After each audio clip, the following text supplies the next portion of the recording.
ఈ రోజున మనందరము కూడా తపస్కాలములోని రెండవ ఆదివారములోనికి ప్రవేశిస్తూ ఉన్నాం. ఈ తపస్సు కాల రెండవ ఆదివారాన్ని రూపాంతర ఆదివారముగా భగవంతుడు తల్లి తిరుసభ మన ముందు ఈ రోజున ఉంచుతూ ఉంది. గమనించినప్పుడు మొదటి ఆదివారాన్ని మనము యేసు ప్రభు పొందిన శోధనల గురించి ధ్యానించాం. గమనిస్తే తపస్సు కాలములో లేక మానవ జీవితములో ప్రతి ఒక్కరికి శోధనలు వస్తాయని ధ్యానించాం పోయిన వారం. అంటే శోధించిన వాడు శోధన నుండి జయము పొందాలి, విజయము సాధించాలి. అంటే ఎవరైతే విజయము సాధిస్తారో వారు మారతారు. అదే రూపాంతరం. పోయిన వారం పొందిన శోధనలలో జయించిన వాడు యేసు ప్రభు జయించారు, ఆయన మారారు. మారటము అంటే తన వాక్కు, తను దేవుడి కుమారుడు కావున మనందరికీ ఆదర్శముగా మారమని కోరాడు. మారిన ప్రతి ఒక్కరూ అంతరం అనగా రూపములోను అనగా శారీరక రూపములో కాదు, బాహ్యముగా కాదు, ఆంతరంగికముగా ఆధ్యాత్మికముగా మనస్సునందు, ఆలోచననందు, నడవడికనందు, నడతనందు, జీవించే విధానమునందు, ఆలోచించే విధానమునందు రూపాంతరము చెందుతాడు అన్న మాటలను ప్రభు మనకు నేర్పుతున్నారు ఈ రెండవ ఆదివారము రోజున. అంటే మొదటి ఆదివారములో మనందరము కూడా యేసు ప్రభు యొక్క శోధనలను పొందినప్పుడు ఆయన ఏ విధముగా జయించాడో ధ్యానించాం. ఈ రోజున మనం ఆయన రూపాంతరము చెందిన విధం, ఎక్కడ, ఎప్పుడు, ఏ విధముగా, ఎందుచేత చెందాడో కొద్దిసేపు ధ్యానించుకున్నాం. రూపాంతరము అనేది ఆయన ప్రార్థన చేసుకొని ఉండగా అన్న మాటలను చూస్తూ ఉన్నాం. ప్రియ సహోదరి సహోదరులారా, అలాగనే గమనించుకుంటూ వెళితే 3 విషయాలు మనం నేర్చుకుంటాం ఈనాటి ఈ వాక్యాలను బట్టి.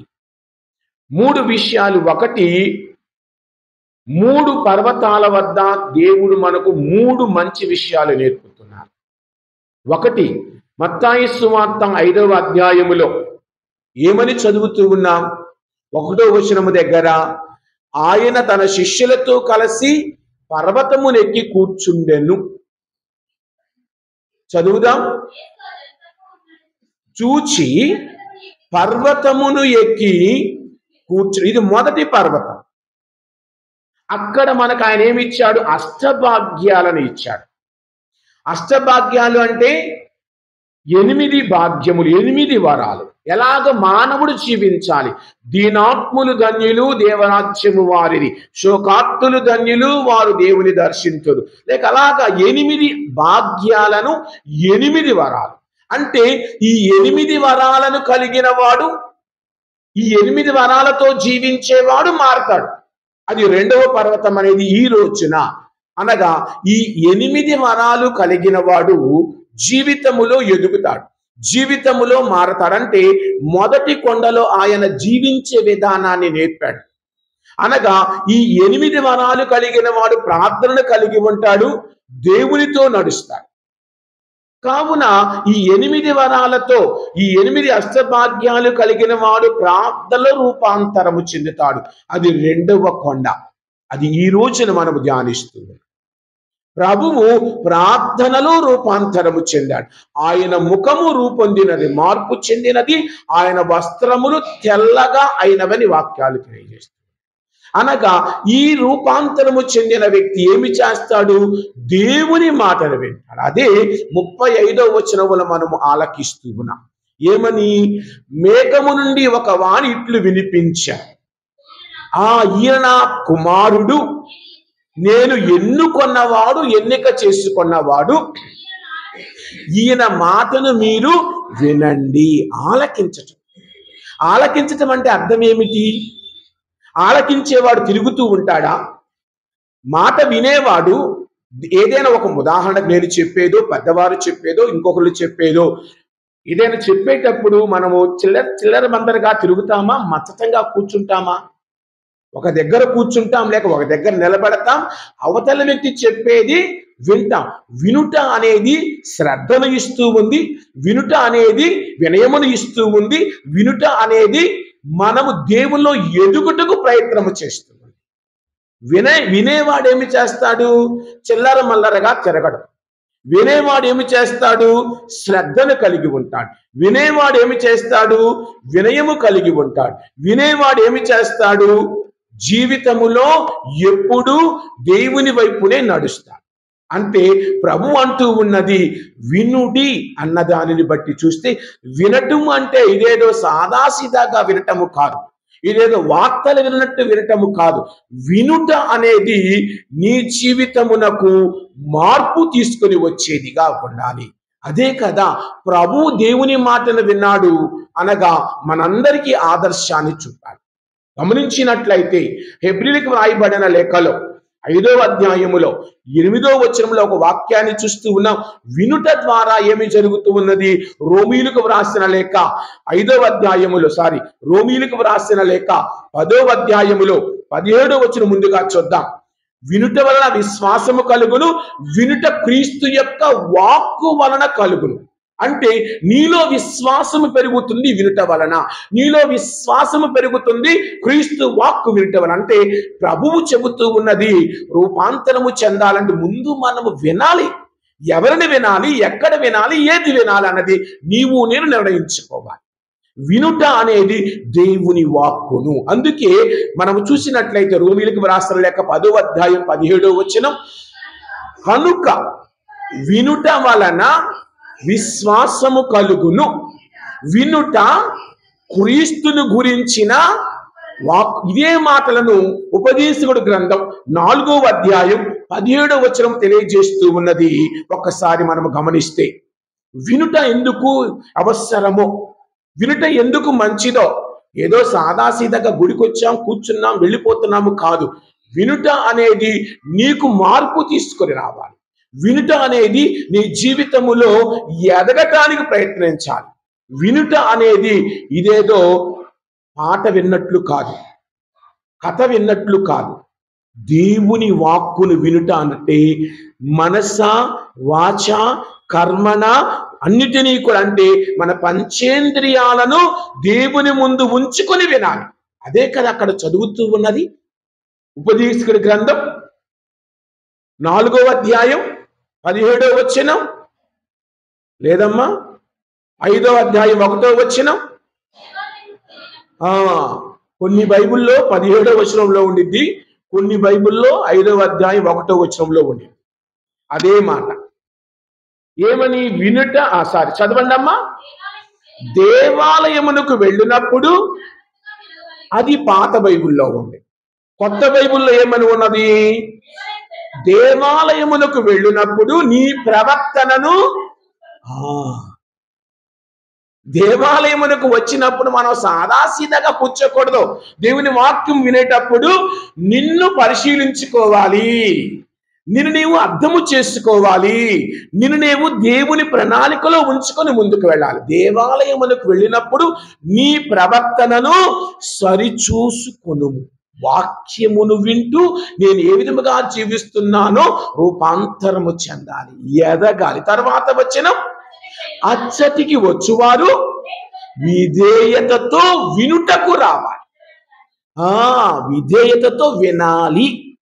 అదే కదా ఈనాటి సువార్తలు 35వ వచనం తెలియజేస్తూ, ఈయనను వినుడు, ఈయన మాట వినండి, నా కుమారుడి మాట వినండి అని ప్రభు పలుకుతున్నారంటే విధేయతతో వినాలి. విధేయత వినాలంటే మనం శ్రద్ధ కలిగి ఉండాలి. దేని యందు శ్రద్ధ కలిగి ఉండాలి?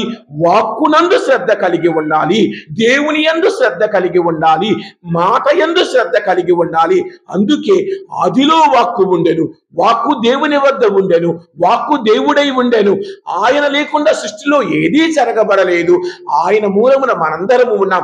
ఆయన జీవము మనందరికీ వెలుగుగా ఉన్నది అని యోహాను ఎప్పుడో మొదటిలోనే చెప్పిన మాటను ఈ రోజున మనం జ్ఞాపకపరచుకోవాలి.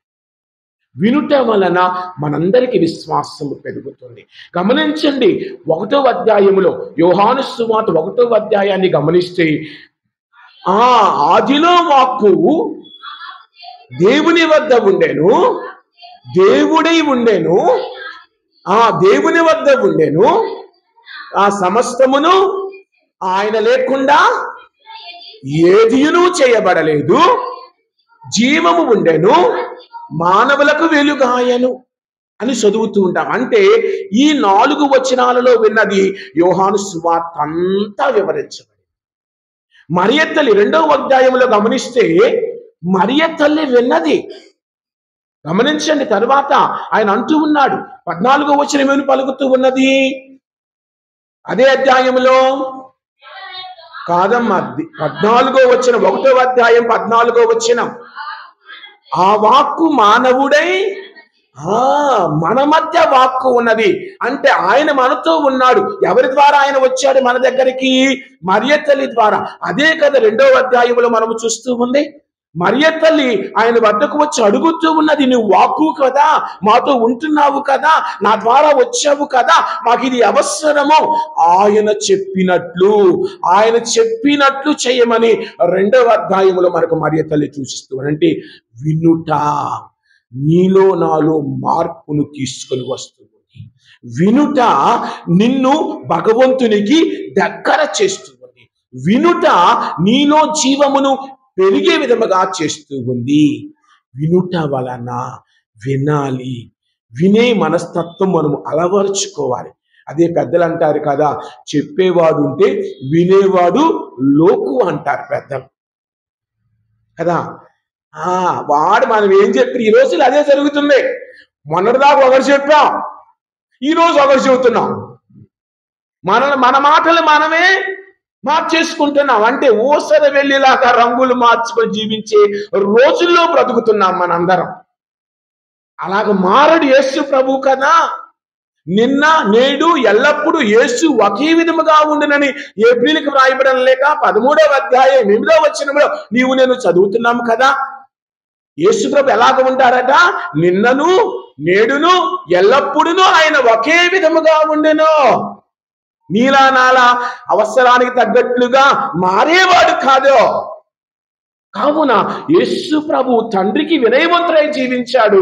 నీవు నేను కూడా అది అలవరుచుకొని అలాగ రూపాంతరము చెందాలి అని వాక్యము సెలవిస్తుంది. ఈ రోజున గమనించినట్లయితే ఇక 3వ కొండ ఏమిటి? కలువరి కొండ. మొదటిది అష్టభాగ్యాలు ఇచ్చిన కొండ, 2వది రూపాంతరము చెందిన కొండ, 3వది కలువరి కొండ. అంటే అష్టభాగ్యాలు కలిగిన వాడు మార్పు చెందుతాడు. మార్పు చెందిన వాడు కష్టాలు పడితే కాని దేవుని చేరలేడు. కష్టం ఉంటేనే కదా ఫలితం వచ్చేది. ఈజీగా భగవంతుని చేరలేవు. దేవుని కొండ ఎక్కాలంటే, మామూలు కొండ ఎక్కాలంటేనే కష్టం. ఇక దేవుని దగ్గరికి ఎక్కాలంటే నీ అహాన్ని వదిలేయాలి, నీ యొక్క స్వార్థాన్ని వదిలేయాలి, నీ యొక్క పగను వదిలేయాలి, నీ యొక్క అసూయను వదిలేయాలి, నీ యొక్క ద్వేషాన్ని వదిలేయాలి, నీ యొక్క కోరికలను వదిలేయాలి. అదే కదా ఈనాటి సువార్త ఆరంభం ఏమని పలికింది? 28వ వచనము, 28వ వచనం ఏమని పలికింది? ఈ బోధలు. ఏమిటి ఈ బోధ? ఏం చేశాడు ఆయన ఈ బోధలు? ఏమిటి ఈ బోధ అన్నారు. ఒక మాట, ఈ బోధ అనగానే ఏంటి ఫాదర్ ఆ బోధన మనం అడుగుతామా? అడగమా? సహజంగా ఈ బోధ ఏమిటి? ఈ బోధలు చేసిన తర్వాత ఆయన ప్రార్థనకు వెళ్ళాడట. ఏ బోధలు చేశాడు మనకు, ఏమి చెప్పాడు మనకు అని మొదటి వచనంలోనే మనకు ఆయన హింటిస్తూ ఉన్నాడు. గమనిస్తే ఈ బోధలు ఏమిటి? ఆ బోధలు అంటే 23వ వచనంలో ఉన్న ఈ బోధలు. అదే అధ్యాయం 23వ వచనం, నన్ను అనుసరింపకోరువాడు తనను తాను త్యజించుకొని అనుదినము నన్ను అనుసరించాలంటే ఈ బోధ అంటే ఆయన అనుసరించేవాడే రూపాంతరం చెందుతాడు. అతను అనుసరించేవాడు ప్రార్థనలో ఉంటాడు కాబట్టి రూపాంతరం చెందుతాడు. ఈ బోధన అది ఆయన అనుసరించేవాడు. ఇంకా ఉంది. ఈ బోధలు అక్కడితో ఆగలేదు. ఈ బోధలు చేసిన పిదప అన్నాడు ఆయన. ఏమిటి ఈ బోధ? ఒకటి, తనను అనుసరించాలి అంటే తను సిలువను ఎత్తుకొని జీవించాలి ఒకటి. తరువాత వచ్చిన ఆ మనము మనకు నచ్చినట్లుగా జీవిస్తే ఆయన యందు జీవించలేము. ఈ బోధ అది కాదు ఆయన బోధ. ఏమిటి ఆయన అంటే తన ప్రాణమును కాపాడుకొని చూచువాడు దానిని పోగొట్టుకొను, నా నిమిత్తము తన ప్రాణములను ధారపోయువాడు. ఇవన్నీ చేస్తేనే నీవు కలువరి కొండ అనే దాన్ని చేరతావు. అక్కడి నీకు విషయం అంతే కదా. ఇది ఆయన సిలువను మోసాడు, ఆయన తన సిలువను వదిలివేయలా, మోసాడు. కలువరి కొండ సిలువతో ఎక్కాడు, రక్తము ధారపోసి ఎక్కాడు. తద్వారా ఆయన విజయము సాధించాడు 3వ కొండ మీద. అంటే మన జీవితంలో ఈ 3 కొండలు ఉన్నాయి. మనము క్రీస్తు బోధనలు వింటాం చక్కగా. అబ్బా ఎంత బాగా చెప్పారు ఫాదర్ అంటాం, చక్కగా ఉంది ఫాదర్ అంటాం. మరి విన్నాం, బాగా ఉంది కదా. వినుట వలన విశ్వాసం వస్తూ ఉంది, దాన్ని అనుసరించాలి కదా. వింత మాత్రమే సరిపోదు, అనుసరించాలి, పాటించాలి. ప్రభు అంటూ ఉన్నారు కదా, నా ఆజ్ఞలను పాటించువాడు నాకు చెందినవాడు. తర్వాత గమనిస్తే మానవుడు లోకమంతటిని సంపాదించి ఆత్మను కోల్పోయినా దానికి ప్రత్యుత్తరముగా ఏమి ఇవ్వగలడు? అదే కదా ఈ బోధలు చెప్పి ఆయన రూపాంతరం చెందాడు. అంటే నీవు ఇవన్నీ చేస్తే నా మాదిరిగా రూపాంతరం చెందుతావు, నీవు ఇవన్నీ పాటిస్తే, నాతో నడిస్తే ఈ 2వ కొండ మీద నువ్వు చక్కగా వెలుగొందుతావు. ఇవన్నీ నడుస్తూ నడుస్తూ నడుస్తూ కలువరి కొండ మాదిరిగా ఎక్కుతూ ఉంటే జీవిత చమరాంకములో నీ జీవ కిరీటం నీకు ఉంటుందని పౌలు గారు చెప్పారు తిమోతికి రాసిన లేఖలో. ఊరక రాదు కదా. అడగండి అమ్మాయినా అన్నం పెట్టదు, కష్టపడితే ఏదైనా. ఈ రోజుల్లో ఎవడన్నా మనకు ఫ్రీగా ఏది ఇస్తాడు? ఏది ఇవ్వడం. ఏదైనా ఇచ్చినా మన దగ్గర ఆశించకుండా ఏది ఇవ్వడం. కానీ ఏది ఆశించకుండా నిన్ను కోరుకునేది ఒక్క యేసు ప్రభువే. ఈ రోజున గమనిస్తే మనము ఈ బోధలను అని ఆయన అంటూ ఉన్నారు, ఈ బోధనలను. కావున మనము ఆయన ఈ బోధనలను పాటిస్తూ, అనగా ఆ వాక్యమును వింటూ ఎదగాలి అన్నది దేవుని మాట. కావున అందుకే మనము గమనించినప్పుడు రోమీయులకు వ్రాయబడిన లేఖ 12వ అధ్యాయం 2వ వచనం ఒక్కసారి గమనిస్తే, 12వ అధ్యాయం 2వ వచనం,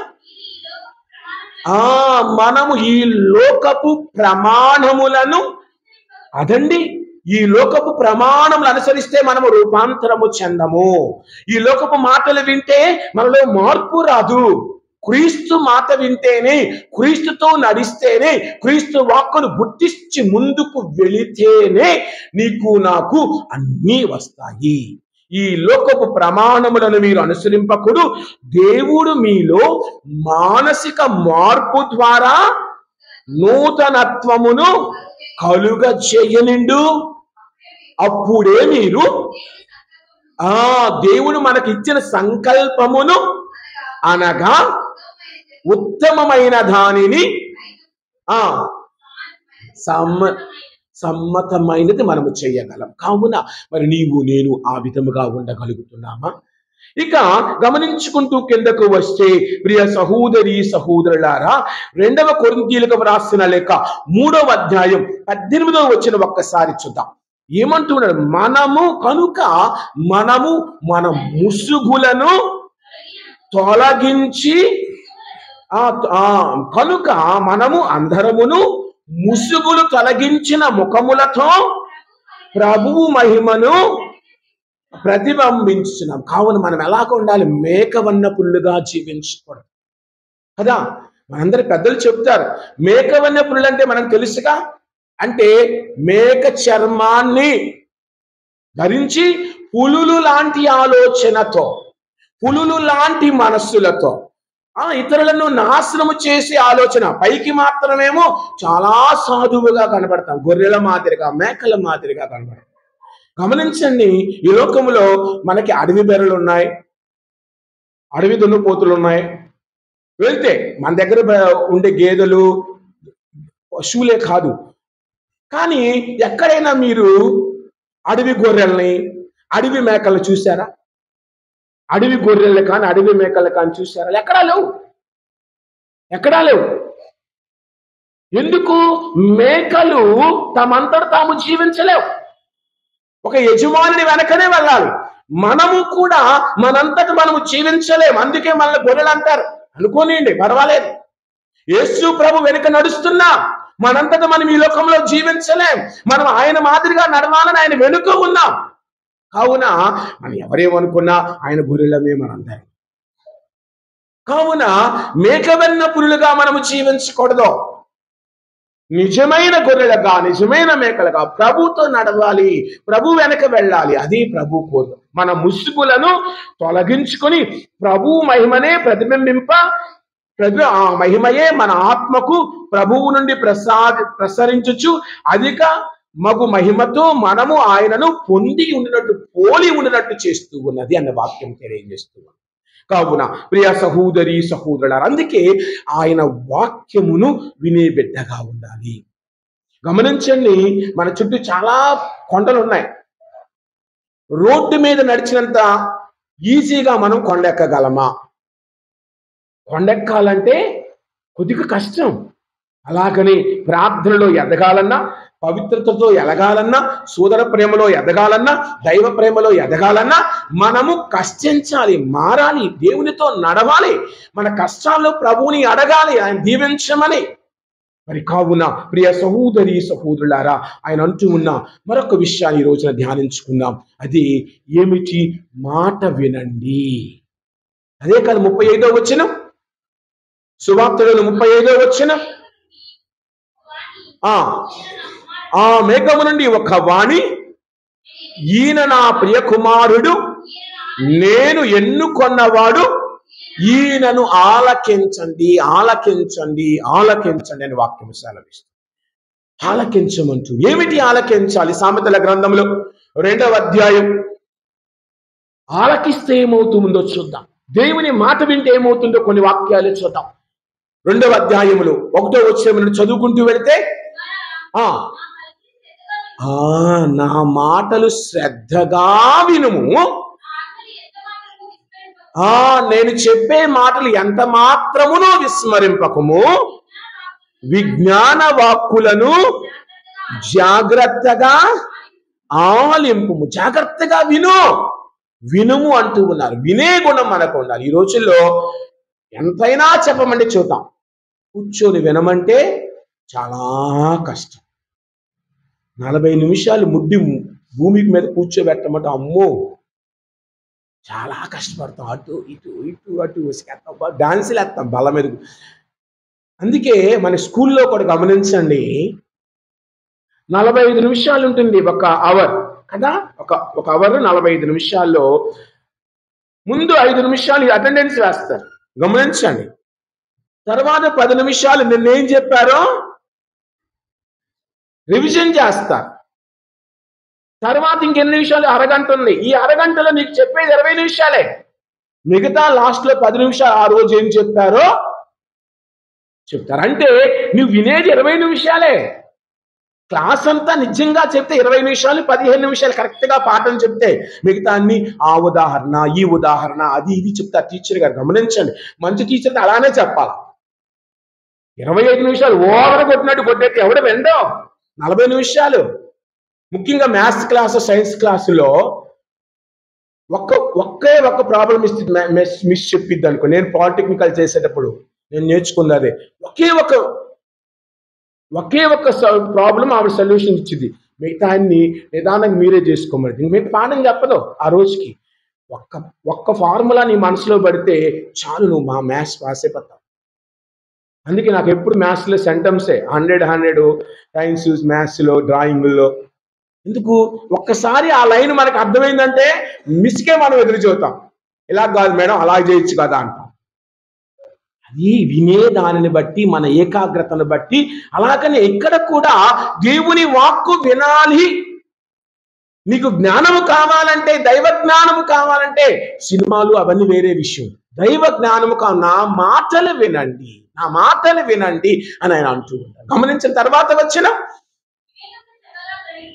గ్రహించుము, నీవు జ్ఞానమును అర్జించుము, తెలివి కొరకు ప్రాకులాడుము, జ్ఞానమును వెండి వలెను, భూమిలో దాగి ఉన్న నిధి వలె గాలించమని వాక్యాలు చెబుతూ గమనించుకుంటూ కిందకు వస్తే, ప్రియ సహోదరి సహోదరులారా, 9వ వచనం ఒకసారి చూద్దాం. నా మాటలు ఆలకింతువేని నీవు ధర్మమును నీతి న్యాయములను, నా మాటలు వింటేనట, దేవుని మాటలు వినగలిగితే, మన జీవితంలో ఉంచుకోగలిగితే, ఆ మాటలు ఎలాగిస్తాయి? ధర్మాన్ని, నీతిని, న్యాయమును మనకు అనుగ్రహిస్తాయి అంటూ. తర్వాత 16వ వచనం ఇంకా జాగ్రత్తగా విందాం. మీరు నా పలుకులు విందురేని మృదువచనములతో నిన్ను ప్రలోభపెట్టు పరస్త్రీ నుండి తప్పించుకోగలవు. పోయిన వారం కాకుండా అంతకు ముందు వారం మనం నోరు గురించి ధ్యానించాం కదా. నోరును అదుపులో పెట్టుకోవాలి అని, నోరును అదుపులో పెట్టుకోవాలని చాలా వాక్యాలు ధ్యానించాం. ఇక్కడ ఏమంటూ ఉన్నది? నీవు నా మాటలు విందువేని, మనస్సు పెట్టి నేను చెప్పేది నువ్వు జాగ్రత్తగా వింటే ఏమవుతూ ఉంది? నీవు ఎలా బ్రతకగలవో, తప్పుడు లేకుండా, తప్పుడు పనులు చేయకుండా. నా మాటలు వింటే నీవు వ్యభిచారానికి వెళ్ళవు, నా మాటలు వింటే త్రాగుబోతనానికి వెళ్ళవు, నా మాటలు వింటే చెడు వ్యసనాలకు వెళ్ళవు, నా మాటలు వింటే ఇతర దుర్వ్యసనాలకు, అభిప్రాయాలకు, దురస్నేహాలకు దూరంగా ఉంటావు అన్న మాటలు ప్రభు మనకు నేర్పుతూ ఉన్నారు ఈ రోజున. కావున ప్రియ సహోదరి అందుకే కీర్తన 81లోనికి ఒకసారి వెళదాం. కీర్తన 81, కీర్తన 81లో గమనిస్తే 8వ వచనం, వినుడు నా ప్రజలారా వినుడు అని వాక్యము చాలు. ఏమని? హెచ్చరించుచున్నాను,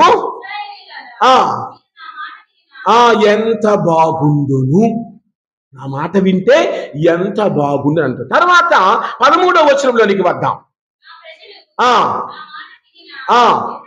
ఎంత బాగుండును, నా ప్రజలు నా మాట వినడా ఎంత బాగుండును. అక్కడ బాగానే ఉంది. తర్వాత వచ్చిన ఇక్కడ ఇశ్రాయేలు పేరు తీసేసి అనీలను పెట్టండి. అనీలు నా మార్గంలో నడిచిన ఎంత బాగుండును. అలాగనే మీ పేరు పెట్టుకోండి, అజయ్ నా మార్గంలో నడిచిన ఎంత బాగుండును, నా మాట వింటే ఎంత బాగుండును. ఆయన అంటూ ఉంటే వద్దులే సార్ మేము దూరంగా ఉంటాం అని అంటే ఎలాగా? ఆయన వినాలా, వాక్యమును వినాలా, దేవుని మాటను విని జీవించాలా. అది రూపాంతరము చెందటం అంటే ఏదో కొత్త చీర కట్టుకున్నట్టు రూపాంతరం చెందటం కాదు, కొత్త డ్రెస్ వేసుకున్నట్టు రూపాంతరం చెందటం కాదు, కొత్త గగుల్స్ పెట్టుకున్నట్టు రూపాంతరం చెందటం కాదు, కొత్త వాచ్ పెట్టుకొని వస్తే రూపాంతరం చెందటం కాదు, ఏదో కొత్త పెర్ఫ్యూమ్ పెట్టుకున్నట్టు కొత్తగా కనపడంగా. నీ ఆత్మనందు మారాలి, ఆత్మనందు ఎదగాలి. అది ఆయన కోరేది ఈ రోజున ప్రియ సహోదరి సహోదరులారా. అందుకే ఒక చక్కని ఉదాహరణకి వెళదాం. యెహోషువ గ్రంథం 6వ పుస్తకం బైబిల్లో 1వ అధ్యాయం 9వ వచనం. 1వ అధ్యాయం 9వ వచనం. నేను చెప్పినట్లు ఆయన అంటున్నాడు. ఏం చెప్పాడు ఆయన? స్థైర్యములను అవలంబించుకొనుడు, నిర్భయముగా నిస్సంశయముగా ప్రవర్తింపుడు, మీ దేవుడైన ప్రభువు ఎల్లవేళలా మీతో ఉన్నాడు. నా మాటలు వింటే దేవుడు మీతో ఉంటాడని యెహోషువ. ఏమిటి ఆయన మాటలు అక్కడ? తర్వాత 6వ అధ్యాయంలోనికి వెళ్తే అవన్నీ మనకు అర్థమవుతాయి. 6వ అధ్యాయంలో 10వ వచనం, చక్కని వచనం.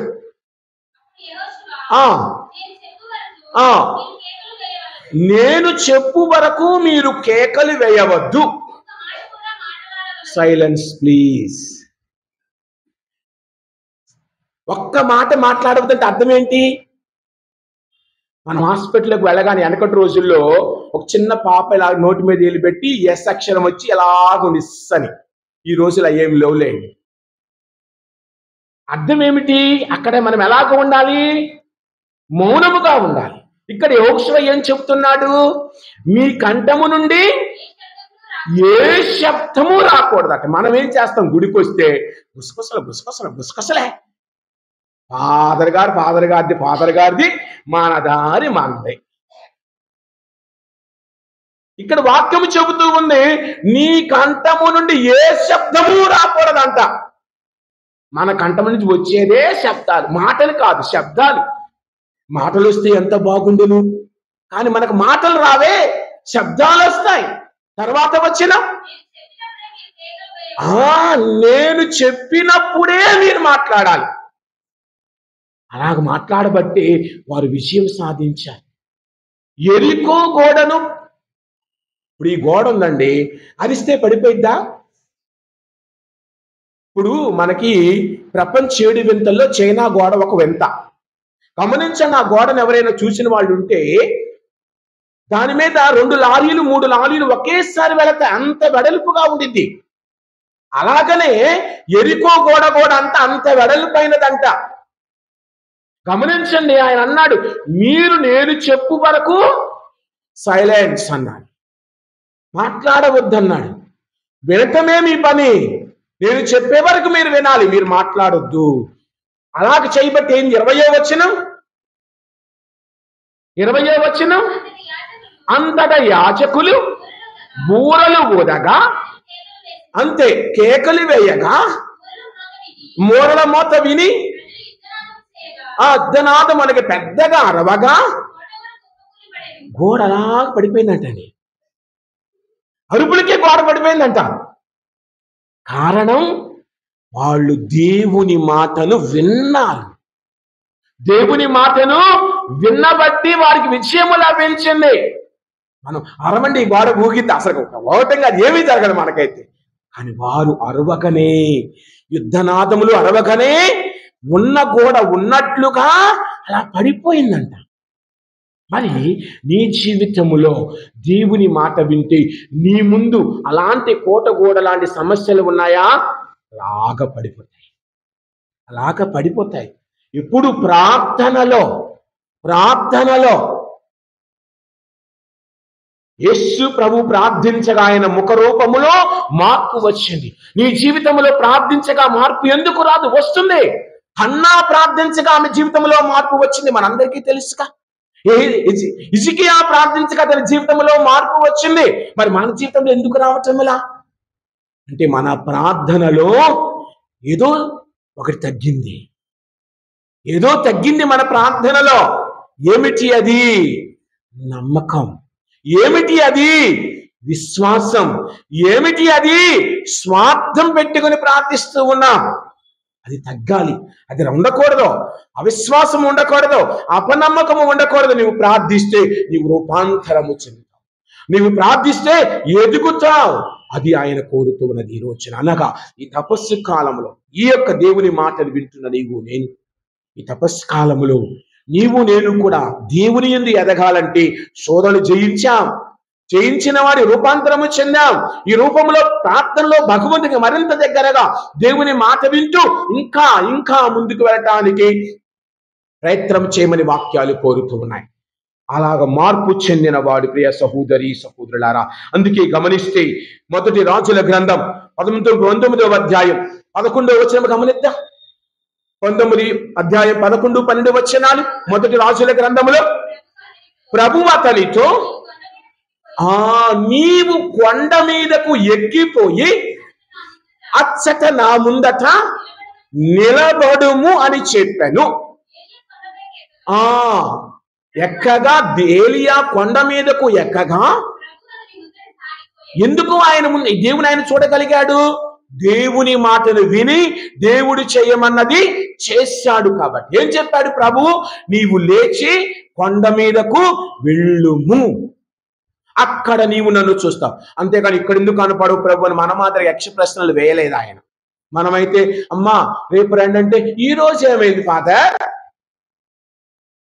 సరేలే మరి ఈ రోజే వస్తా. ఎందుకు మళ్ళీ అక్కడ? ఏదో చెప్పారు ఫాదర్ గారు రేపు రమ్మన్నా, లేదు ఈ రోజే. మాకు అన్ని ఇక్కడే క్షణాల్లో జరిగిపోవాలి. మా గుడికి వస్తే మీకు సాయంత్రానికల్లా మీ అప్పులన్నీ పోతాయని చెబితే పరిగెత్తాం. మా చర్చికి వస్తే మీరు ఏమడిగినా దేవుడు ఇస్తాడంట. మరి మన చర్చికి వస్తే ఎందుకు ఇవ్వట్లే దేవుడు? వాళ్ళ చర్చికి వెళ్తే దేవుడు ఎందుకు ఎత్తనాడు?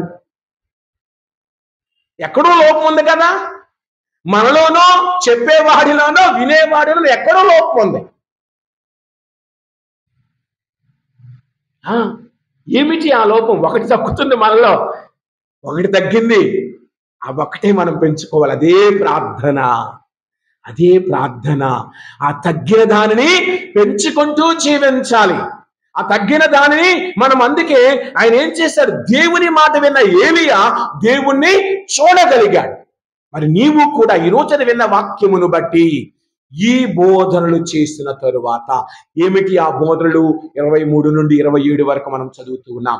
ఆయనను అనుసరించాలి, సిలువను తీసుకుని వెళ్ళాలి, మన అనుదిన సిలువను తీసుకుని వెళ్ళాలి. ప్రభుతో మన యాత్రను నడిస్తేనే, ప్రభుతో నడిస్తేనే నీకు నాకు విజయము.